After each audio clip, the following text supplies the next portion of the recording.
Miss Alice, nung nagkita kayo ni Secretary Abalos, ang una Ayun mong na. sinabi kay Secretary Abalos, tulungan mo ako, Sec, may threats ako. Alice, binastos mo at binalahura mo ang buong gobyerno dahil kahit ayaw mong sabihin ng katotohanan, Senado Oh. ito, hindi ito Well. perya. Sigurado kami na malalaman at lalabas ang katotohanan sa Senado. Hindi daw perya. Hayun na nga mga kababayan, dumalo na ho ang one of the most wanted dyan sa administrasyon ni Marcos Jr. dyan sa pagdinig sa Senado. Walang iba kundi ang si Alice Go. Palakpakan! Tuloy na ho ang mga plano nitong si Senator Risa Hontiveros na litsunin yang si Alice Go dyan sa Senado. Wala ko tayong pakialam dyan. I-contempt, ikulong, kung ano mang gustong gawin ng mga senador dyan kay Alice Go, wala ko tayong pakialam dyan. Dahil alam ho natin, hindi ho yan maikonekta kay dating Pangulong Rodrigo Duterte. Ano bang plano dito? Ano bang endgame dito ni Risa Hontiveros? Ha?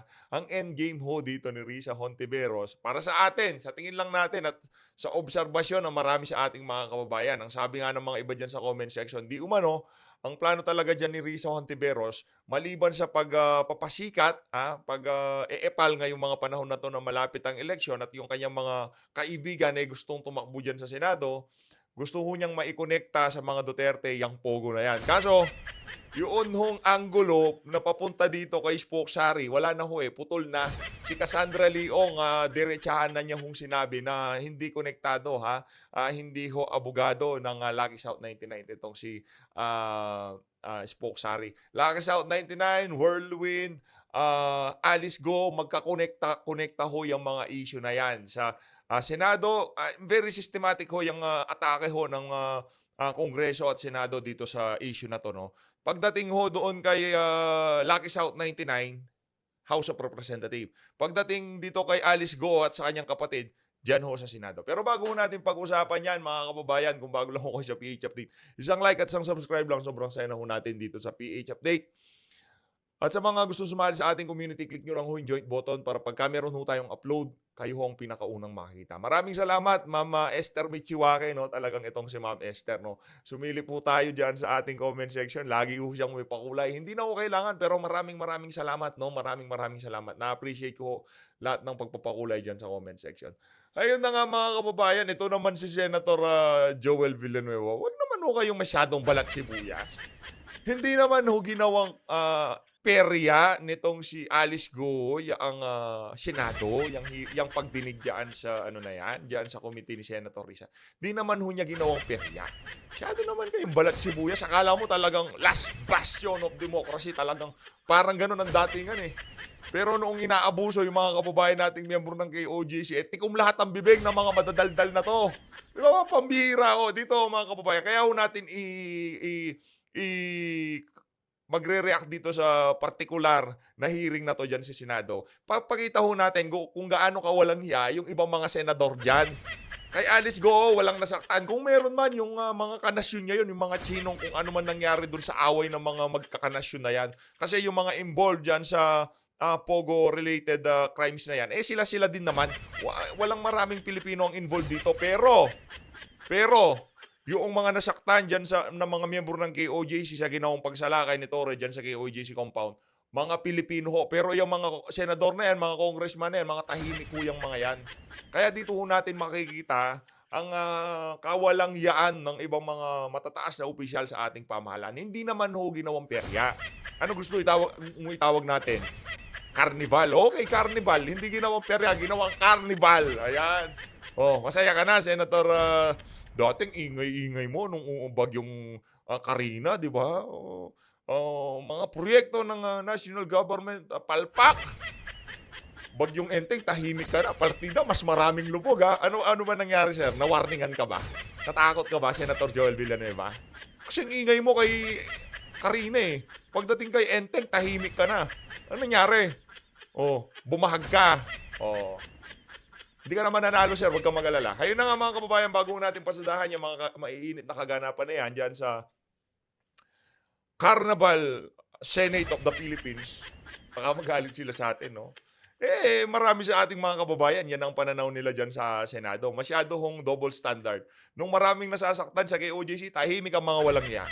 Si Senator Bato, Senator Robin, Senator Bongo lang ang nagpunta doon sa hearing ni diyan sa Davao City.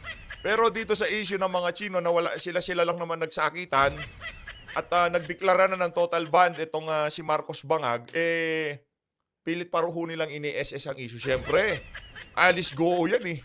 Mabenta yan sa social media. Talagang makakapag-epal. Kumbaga, masusulit ho nila, mapipiga nila itong issue nitong si Alice Go. Di ba? Ganun lang naman ho yan mga kababayan. Dito sa bahagi ng video natin na to, pakinggan ho muna natin. Kasi meron nag-request sa atin kung i-play daw natin yung video nitong si Marcos Jr., yung interview niya diyan sa mga media. Ito ho mga kababayan. Okay, ito yung buong interview nitong si Marcos Jr. Sir, pa-hair follicle test ka na. Ayun, hair follicle drug test na Sheg addict da. Yan mga comment ho diyan sa video na yan itong si Marcos Jr. Pakinggan ho natin ang mga banat nitong si Ngagba. Sir, anong participation ng Armed Forces of the Philippines? Bakit sila nandun? At bakit sa kanya nag-surrender si Pastor Kibuloy? Well, ganyan naman talaga. Madalas Hindi ganun, sir. Kaya entrada mo pa lang, nagsisinunga. Again, lahat ng sasabihin ng mama na to, yan, sa taas na yan, kung ano lalabas sa bibig niya, kabaliktaran ho yun ng ibig niyang sabihin. Okay? Huwag ho kayo magpalito. Kung anong sinasabi niyan, kabaliktaran ng meaning ng mga sinasabi niya. Tuloy ho natin. naman mangyari yan na may augmentation sa AFP. But let's be very clear. This was a police-led operation. Weh. Wala, sir. Pati ikaw blindsided ka. Siguro nalaman mo na lang nung sumuko na. Police operation. Wala ngang kaalam-alam itong si Torre. Nasa kustodiya na ng AFP itong si Pastor Apollo Kibuloy. Nasa ISAP na siya. Paano mo sasabihin PNP-led operation? Loko-loko! Lulukoy mo na naman kami. Anong PNP-led operation? Oo, yung paghuhukay at paghahanap ng heartbeat sa kay OJC compound. Pero yung nung pagsuko ni Pastor Apollo Kibuloy, walang kinalaman ng PNP. At ang usapan, silent surrender. Yeah? Media blackout. Anong ginawa ni Ben-Hur? Sumunod ba sa usapan? Ganyan ang mga alipores mo, Marcos Jr. Parang ikaw. Yung kantang may prinsipyo, may isang loko-loko. May isang salita. Huwag ganun, sir. Huwag ganun. Lolokohin mo na naman kami. Huwag mong magpaloko, ha? It was a police operation. Kung ano man ang involvement ng AFP dyan ay, as I said, augmentation. Augmentation. Tingnan nyo naman, dinidiligan nitong Ngagba na to ang naratibo ng mainstream media. Ngayon, alam nyo na kung saan ang gagaling yung naratibo ng mainstream media na police-led operation, nahuli, hindi sumuko, tumulong lang yung AFP. Hindi ho. Galing na ho mismo kay Atty. Torion. Tingnan nyo, paano ho natin pagkakatiwalaan yung mga sinungaling na yan? Galing na mismo dyan sa abogado ni Pastor Kibuloy. Merong nag-mediate from side ni Pastor Kibuloy papunta dyan sa ISAP. Hindi ho sila nakipag-communicate dyan sa PNP. Nalaman na lang ho ni Abalos, malamang sa malamang, siguro chinuchu sa kanya. Pero usapan, huwag pagsasabi, automatic pinagkalato niya.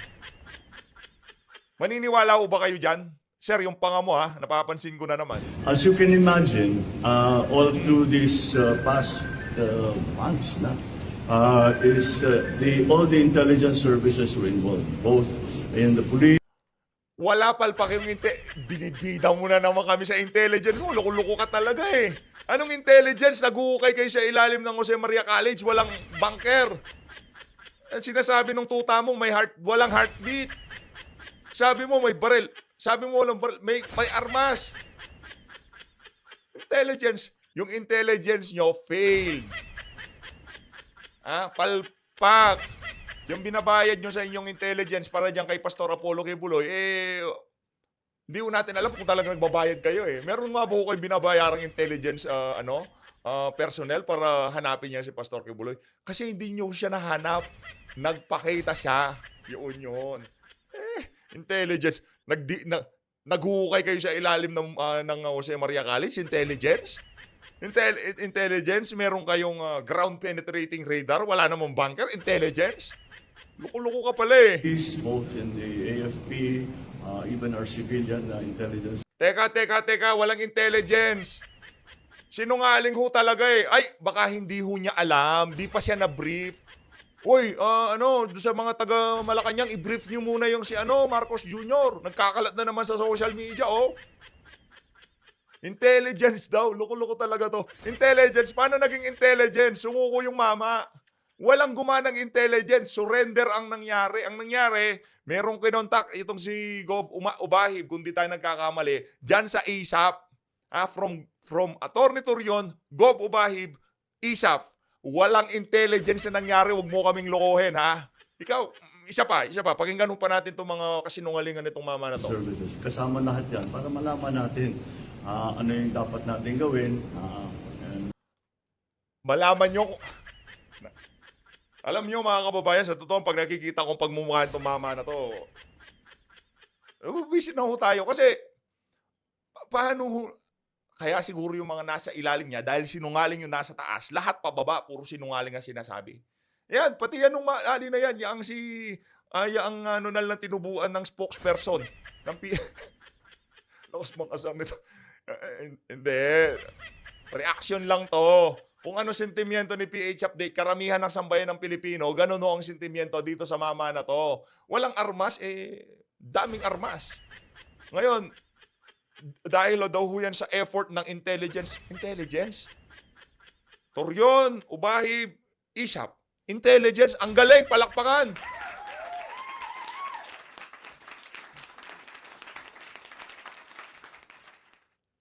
Wala na. Suko na ako sa kasinungalingan nitong mama na to. What are the movements that can be attributed to Apollo Kibuloy, Mr. Kibuloy. At yan ang kaya naman may augmentation. Kung maalala ninyo, nung una silang Huwag mong ibida yung augmentation. Sir, wala kang alam. Malamang, nasa ibang dimension ka kahapon. Nasa ibang lugar ka kahapon. Nasa ibang dimension ka. Baka nasa dimension ka ng mga masasamang halimaw. Ha? Baka nasa daigdig ka ng mga masasamang halimaw kahapon. Okay? Wag mo kaming bidahan ng augmentation yung AFP na yan. Hindi siya nahuli ng AFP. Again, Attorney Torion, Gov Ubahib, ISAP, walang augmentation. Tumawag siya, siguro may tinawagan. Malamang itong si Gov Ubahib dyan sa ISAP, sino mapagkakatiwalaan dyan? Ha? Okay, si Pastor Kibuloy willing na meron bang pwede dyan? Yun na ho yun. Pero walang augmentation. Kusang sumuko, loko-loko. pumasok, after 24 hours, 36 hours, hapong-hapo na yung mga pulis. So, ang ginawa namin, para marelieve naman sila ng konti, ay nagpadala kami. Ngayon alam nyo na ho kung sino ang pasimuno ng mga nangyaring kapalpakan, nangyaring pananakit, pagyurak sa karapatan ng ating mga kababayan dyan sa KOJC compound. Walang iba kundi yung presidente na yan. Ng sundalo na AFP. That was about 2.5 weeks ago. Nagpadala tayo ng AFP. Wag, kinukonekta mo sa AFP kesyo may augmentation. Ibig sabihin, nahuli siya ng PNP kasi nungalingan na naman. Ano ba yan? Ayoko na ho. Ayoko nang pakinggan tong sinungaling na to. Anong AFP augmentation? Walang ganoon. Walang kwenta yung augmentation.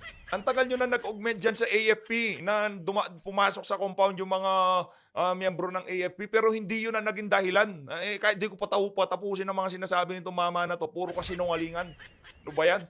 Again, Attorney Torion, kliyente niya si Gov Ubahib, ISAP. Tapos ang usapan. Ito, dahil sinungaling ang kanilang amo, pakinggan natin itong nunal na tinubuan ng tao. Pero hindi po underground, ma'am. Wala pong underground. I don't have any information on that po. Okay, narinig nyo ha. Tinanong ho siya. So wala akong underground, Madam Nunal. Ang sagot ho niya, I don't have information with that po. Panoorin nyo ho ito mga kababayan, yung interview niya dito sa One News o kung saan pa man. Wala ko tayong pakialam. Mga pangalawang reaction video pa lang natin, galit na naman tayo. Paano napakasinungaling? Augmentation? Effort? PNP? Loko-loko! Ito. Pero hindi po underground, ma'am. Wala pong underground. I don't have any information on that po. Colonel, Okay. earlier we Makinig, reported makinig. na ang PNP Makinig. daw used ground-penetrating radars and detected heartbeats dito Makinig. sa underground bunker sa loob ng KOJC compound.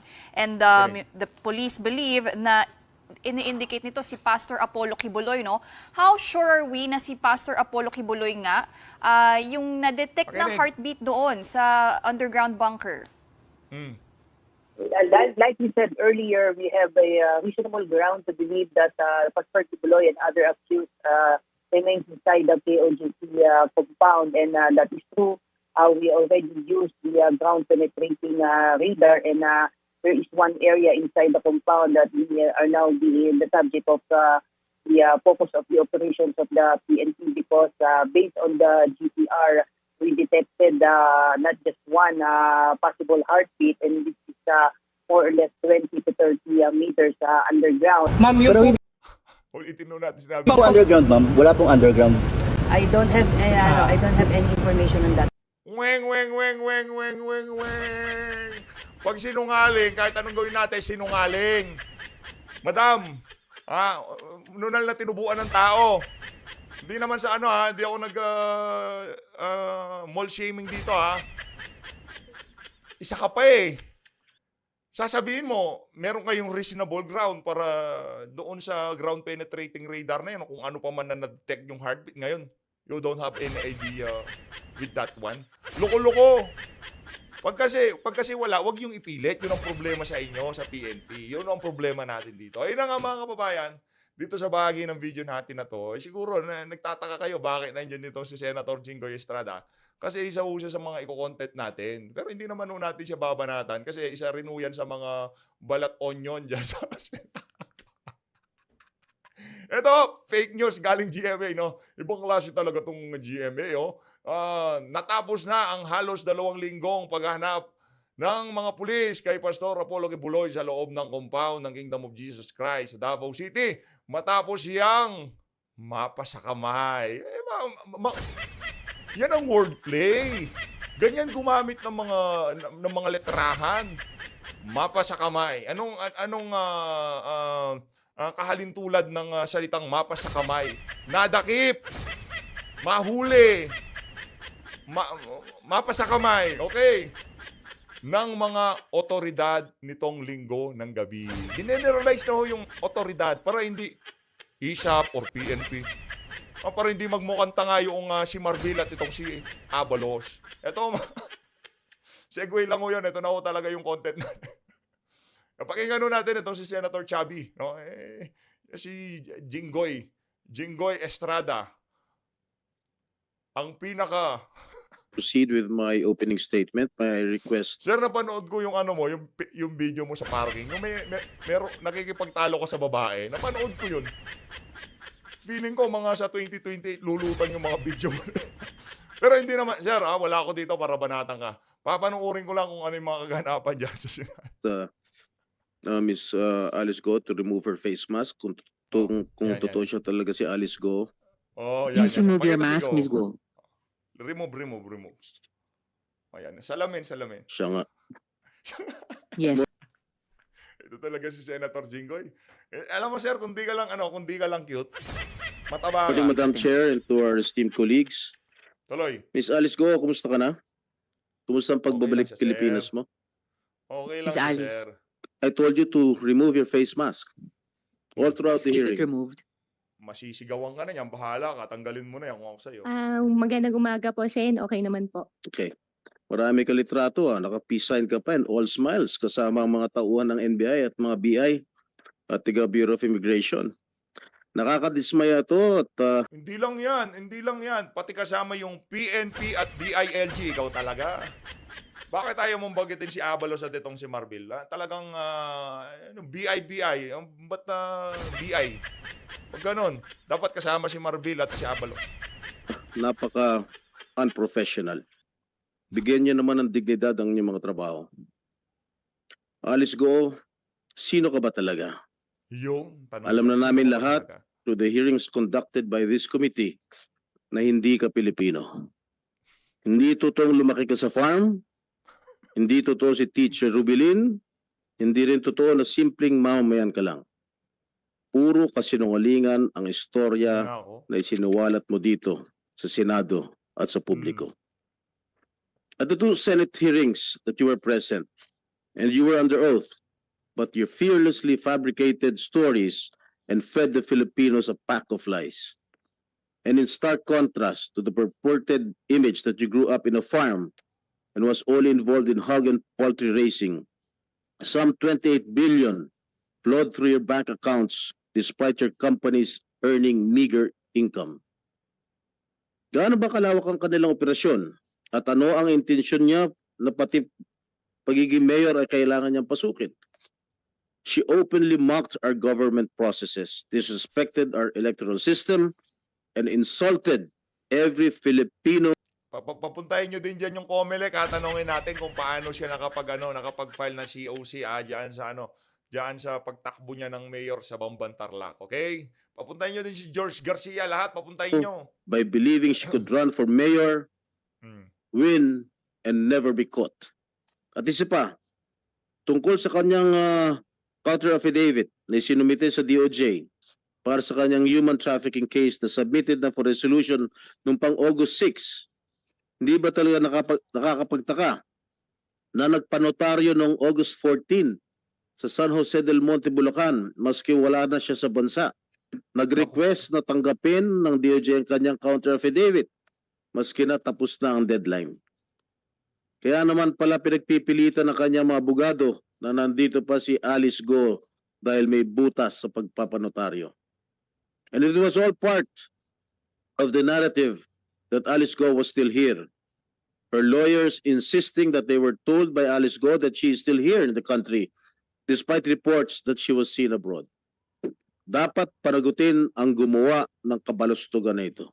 She Correct. must have been laughing at us, thinking she outsmarted everyone when she fled the Philippines undetected, or rather with the help of civilians and potentially even those in government. Naku. And let me just state frustratingly that the Indonesian authorities did exactly what the Philippine authorities have failed to Magkano kaya yung bayad ng Philippine government dyan sa mga otoridad ng Indonesia doon sa mga bounty hunter? Yung mga nakahuli, nakakita kayo Siyempre, alam nga naman libre yun, may bayad yun. Oo. Sa tingin natin sa mga susunod na panahon, lulutang yan kung magkano ang binayad ng administrasyon, ng pamahalaan, ng gobyerno ng Pilipinas doon sa mga nakakita kay Alice Go. Aba, ang ganda ng framing ngayon dyan sa Senado, Senator Jinggoy, Alice Go. Ayos, talagang pinaghandaan tong hearing na to. Tuloy. do in 2 months with regard to her arrest. But nevertheless, I would like to commend the DILG Secretary Abalos. Kaya pala BI lang ang inano niya. Sir, nakapis din siya, katabi niya si Abalos. Very unprofessional din ho yun, ha? Sinasabi ko lang, hindi ako nagagalit, ha? Di ba sinasabi niyo yung pagpapis-pis niya sa BI, yung Bureau of Investigation, tawag yun, Bureau of Immigration, pag ganyan-ganyan siya, ayaw mo yon. Doon din naman katabi siya ni Abalos. Ngayon, pinupuri mo si Abalos. Naku, parang di tayo double standard dyan. 3-4 standard tayo. For a job well done and for successfully negotiating the return and bringing Alice Go back to our country.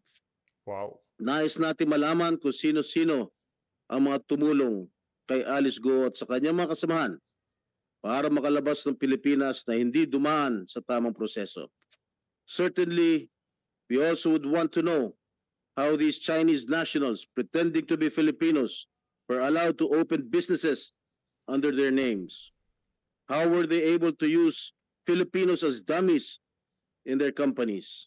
Also, how were they able to circumvent the constitutional prohibition of limiting foreign equity to 40%.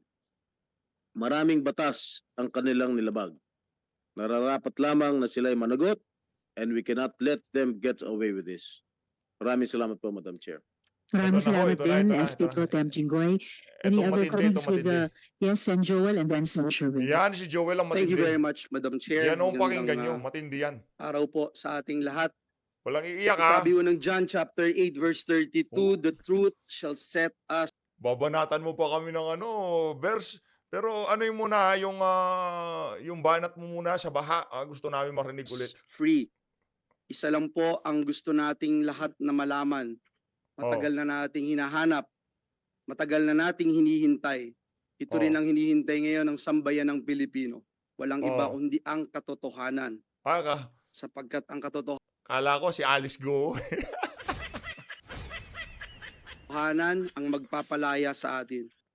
Umabot po tayo sa araw na ito, Madam Chair, dahil bukod po sa puro hindi ko na po maalala, Your Honor, ang sagot sa atin, tinaguan pa ho tayo ni Miss Alice Go na napag-alaman nating hindi tunay na Pilipino. Alice, binastos mo at binalahura mo ang buong gobyerno. Kolong. Yung mga nabaha muna, bago binalahura, bago binastos, yung 5,500 na flood control, di gumana, napakarami na perwis yung Pilipino, yung talagang pambabalahura. Yung ginawa ni Alice Go na yan, walang nasaktan. Mga ego nyo, oo, pero mga Pilipino, naku po, mas importante yung mga nabahaan, nahirapan, nayurakan ng mga karapatan dyan sa KOJC, yun hong importante. Pero sige, sabayan ho natin ang trip nyo. Ang buong sambayan ng Pilipino.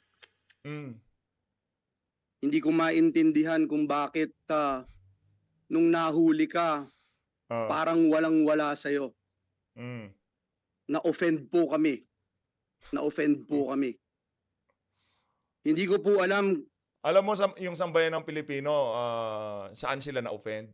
Yung pagkikibit-balikat nyo dyan sa mga bahang nangyayari at ang pagwaldas natin ng mahigit 1 billion peso kada araw dyan sa flood control na napakapalpak. Yun ang, yun talagang pagbigo. Binigo nyo kami. Pero parang ang turing mo sa amin ay kaaway na. Pero ang totoo, Alice, ang totoo kung magsasabi ka ng katotohanan, kami dito sa Senado ang totoong kakampi mo. Bibigyan ka namin muli ng pagkakataon ngayong araw na ito. Pagkakataon na isiwalat ang katotohanan. Dahil kahit ayaw mong sabihin ng katotohanan, Senado ito. Hindi ito perya. Sigurado kami na malalaman at lalabas ang katotohanan sa Senado. Hindi daw perya. Kumusta naman yung napakalawak na bahana na dinulot ng bagyong Enteng? Kumusta naman yung mga nayurak na karapatan ng ating mga kababayan na taga Davao City na miyembro ng KOJC? Hindi daw perya. Okay, sabayan na lang ho natin trip nila. Gusto Kung niyo ikaw yun. ay tunay na Pilipino, dapat alam mo ang kasaysayan. Sa kasaysayan, ang Senado ang nagiging sandigan ng demokrasya.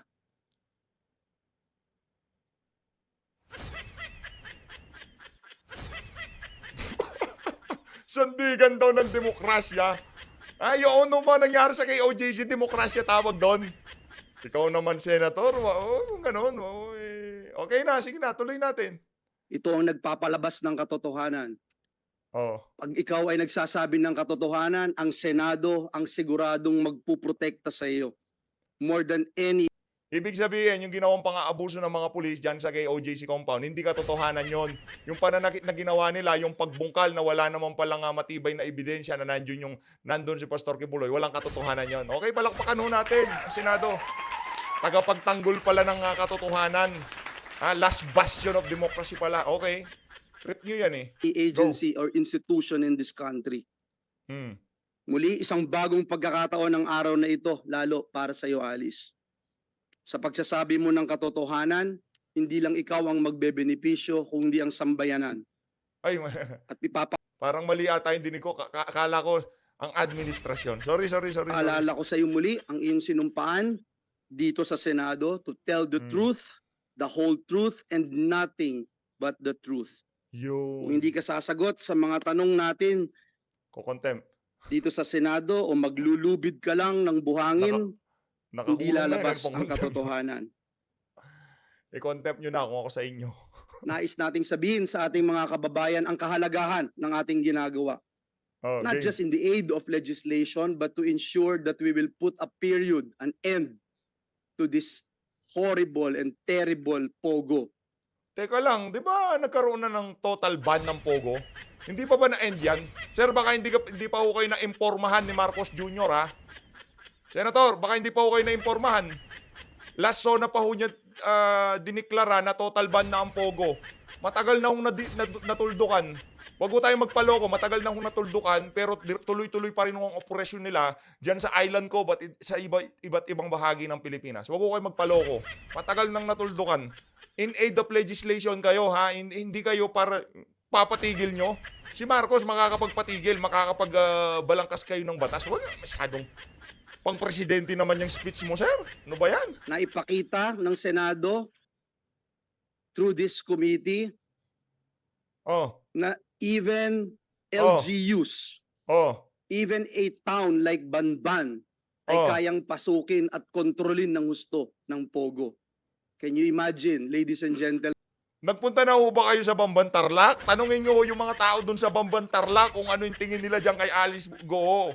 Naririnig-rinig ho natin sa social media, noong napasok yan si Alice Go sa Bamban, doon daw ho nagkaroon ng progreso. Tayo, hindi ho tayo taga Bamban at wala ho tayong pakialam. Naririnig lang ho natin ang saloobin ng mga tao doon. Kung baga, yung mga nasa Bamban, kumakapit na ho sila sa patalim dahil hindi nila nakikita ang mga serbisyo ng pamahalaan. Kaya, si Alice Go, okay, sige.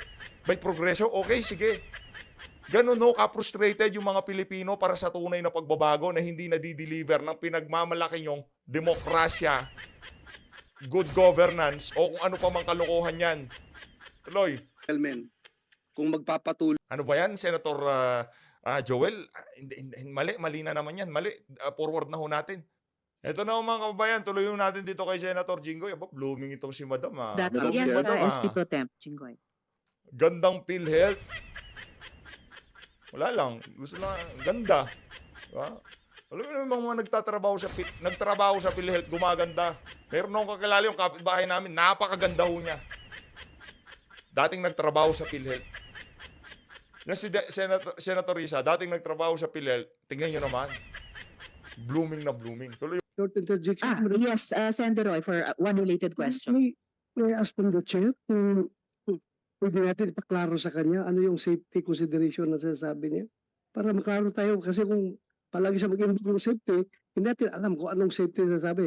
Kung meron bang interesado sa buhay niya na isang malaking sindikato na siya ay papatahimikin o ano bang safety na sinasabi niya, Madam Chair? Miss Alice, tatanungin ko rin sana sa iyo yan mamaya ng konti. But briefly, simulan niyong sagutin yung tanong ni Senator Roy. Ano ba yung sinasabi niyong safety na iyan? Sen, tungkol po sa personal ko pong safety po. Kaya Okay. nga, ano yun? Anong threat, anong safety? So anong threat nakikita mo? May, Para matulungan ka namin. Sige. may death threat po. May Sino death threat. nag-threat? Sino? Hindi ko lang po may discuss po dito in public po. Nako, Why sabihin mo don't na you kasi. discuss it in public? The people ought to know about it. Uy, May correct, death threat po tama. na may- Sino ang nagbabanta sa'yo sa buhay Yan, sang-ayon ho tayo dyan sa sinasabi ni Senator Jinggoy. Sino nagbabanta sa'yo? Sino? Sabihin mo. Kung ayaw mo pang sagutin ngayon, Miss Alice, hindi kayo makakatakas sa tanong na yun. Tatanungin ko rin kayo dyan. Ano naman? Madam Chair, wala po din naman po Masyadong akong plan feeling po si na Risa. takasan po yung question po. However po, meron lang din po talaga na safety concern po sa sarili ko po, na security concern po, na death threat po na minigay po sa akin. Kaya Oh. hindi ko lang po ma-discuss po sa public po. Madam Yes, SP Pro Temp. Miss Alice, nung nakita kayo ni Secretary Abalos, ang una Ayun mo na. sinabi kay Secretary Abalos, tulungan mo ako, Sec, may death threats ako. Correct. Sino ang nagbabanta sa'yo? Sagutin mo na ng maiksi at diretso, Miss Alice. Opo, Sino? Sen, pasensya na po, hindi ko kasi masabi po in public. Wala, Kasi nga po, may safety problem nga po ako. Madam Chair, that answer is unacceptable as far as It's unacceptable. Yan, yan. Senator. Pero parang sasagutin na. ginagawa yung main committee sa kanyang safety pag ganun. Wala namin kung binobola mo kami rito. Correct. Tama din ho yun. Kahit tayo gusto natin malaman kung sinong nag-threat sa kanya. Sino nga ba? Yun ba sa mga kasama sa picture nitong si, nitong si... Pagkatapos mo kaming bastusin, gaganyanin mo kami ngayon, sasagutin mo kaming ganyan, pagkatapos mo kaming bastusin, pagkatapos mo kaming takasan, sasabihin mo may death threat ka, tapos di mo masabi. Di nga, pagka ikaw na nagsasalita, medyo nagugusbump ako. Parang di ko alam kung mapupupo ako o ewan eh. Yung flood control muna, yung palpak na proyekto muna ng national government pag-usapan natin, Kung saan Senator galing yung Joel. death threat mo, hindi mo masabi kung dito sa Pilipinas o sa abroad. Ms. Alice, pinaalalahanan kita, you never raised security concerns to the committee before. Nito na lamang na aresto ka na at ibinalat dito. Tatanungin pa rin talaga kita dun sa sinasabi mong death threats na yan na ngayon lang namin narinig yan. Balikan ko lang muna yung kumbaga prejudicial question para sa amin, yung identity ninyo. You entered the country as Guo Huaping in 2003, correct? Ikaw ay 12 or 13 years old pa lamang noon, correct? Madam Chair, wala po akong record po niyan. Oh, speaking of records, have you ever had a Chinese passport? Naku po. Ang alam ko po, Madam Chair, Filipino passport po. Filipino passport? Wala kayong magagawa dyan. Kahit gilitan nyo pa yan kung ayaw nyo sumagot. Kung ayaw niyang sakyan yung mga naratibo nyo, hindi niya sasakyan. Wala ko tayong pakialam kasi hindi na mai-connecta yan kay dating Pangulo Rodrigo Duterte. So always, maraming salamat to sa pagsuporta sa PH Update kasi basta na ho ng sambayan ng Pilipino at yun din ho nababasa natin. No, sa comment section baka nagsinasabi ng mga ibang kasama natin, ba't kay dating Pangulo Rodrigo Duterte? Tataka ba kayo sa mga hearing ni Senator Reyes, ha? Pastor Kibuloy, lahat ho yan. Konektado. Yung dapat maikonekta, di ba? Mag-ingat po kayo lahat, wag po kayo magpabola. Pati natin Pilipinas.